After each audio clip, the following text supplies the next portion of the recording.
I'm going to talk to you about some things I've learned in my journey. Most from experience, some of them I heard in passing, many of them I'm still practicing, but all of them I do believe are true.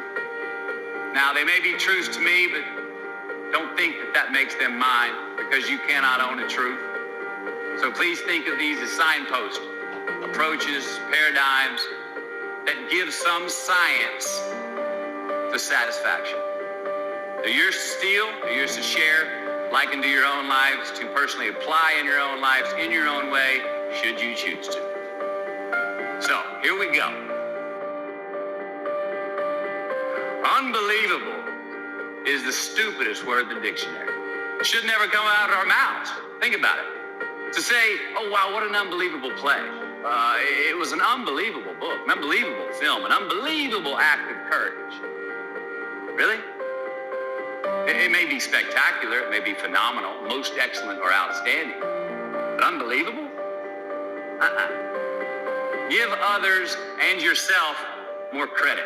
It just happened. You witnessed it. You just did it. Believe it. Give your obstacles credit.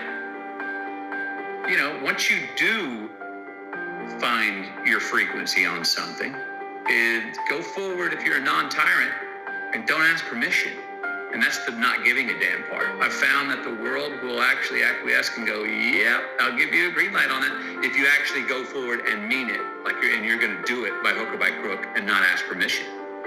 Life is not easy. It is not. Don't try to make it that way. Life's not fair. It never was. It isn't now, and it won't ever be. Do not fall into the trap, the entitlement trap, of feeling like you're a victim.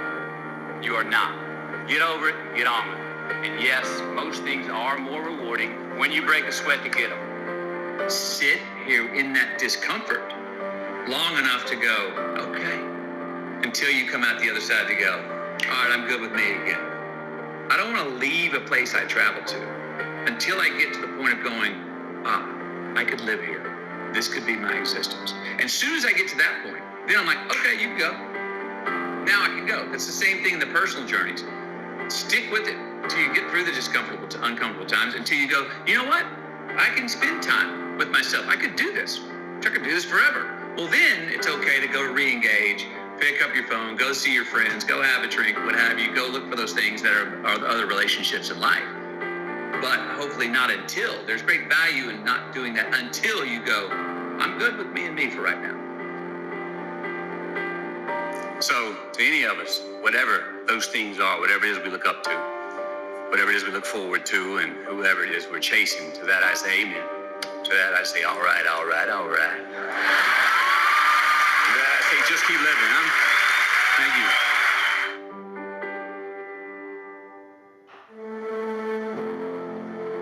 you. See, happiness is an emotional response to an outcome. If I win, I will be happy. If I don't, I won't. It's an if-then, cause and effect, quid pro quo, standard that we cannot sustain because we immediately raise it every time we attain it. See, happiness demands a certain outcome. It is result reliant. And I say, if happiness is what you're after, then you're going to be let down frequently, and you're going to be unhappy much of your time. Joy, though, joy is a different thing. It's something else. Joy is not a choice. It's not a response to some result. It's a constant. Joy is the feeling that we have from doing what we are fashioned to do. It is just as important where we are not as it is where we are. Look, the first step that leads to our identity in life is usually not, I know who I am. I know who I am. That's not the first step. The first step's usually, I know who I am not. Process of elimination. Defining ourselves by what we are not is the first step that leads us to really knowing who we are. South of New Orleans a few years ago, and I went to a voodoo shop, and they had this wooden partition against the wall, these columns, and in these columns were all these vials of these magic potions, right? And the headings above each potion defining what they would give you were things like fertility, health, family, legal help, energy, forgiveness, money. Guess which column was empty? Money. Let's admit it. Money is king today. It's what makes the world go round. It is success. The more we have, the more successful we are, right? Now, I would argue that our cultural values have even been financialized. Humility is not the vogue anymore. It's too passive. It's a get rich quick on the internet, rich is 15 minutes of fame world that we live in, and we see it every day. But we all want to succeed, right?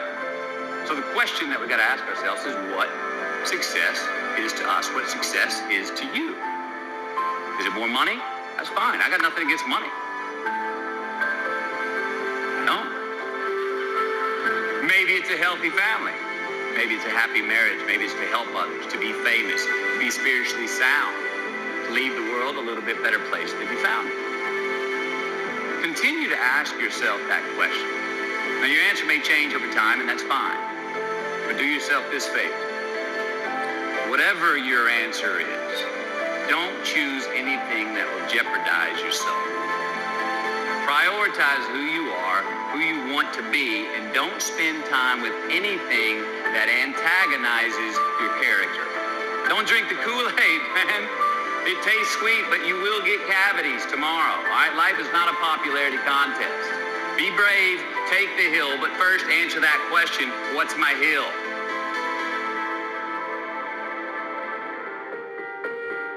There's a responsibility to freedom, and that there is freedom in responsibility.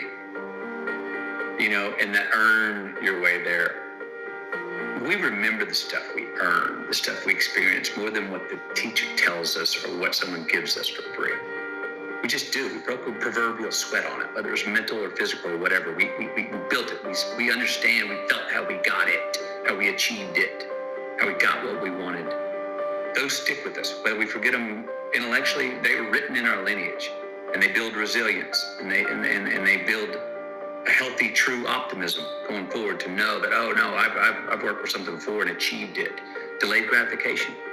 Oh, there are choices I can make today for myself that will pay me back later in life. So there are choices we make. If you're going to say right now, I'm going to lie, cheat, and steal to get what I want, and I got it. I got an immediate green light for me. That's a battery-powered green light. That's not a solar-powered green light. Why? Because now, everywhere I go, I got to look over my shoulder to see if someone's there that I lied, cheat, and stole from. And when I'm doing that, I'm stealing whose time? My time.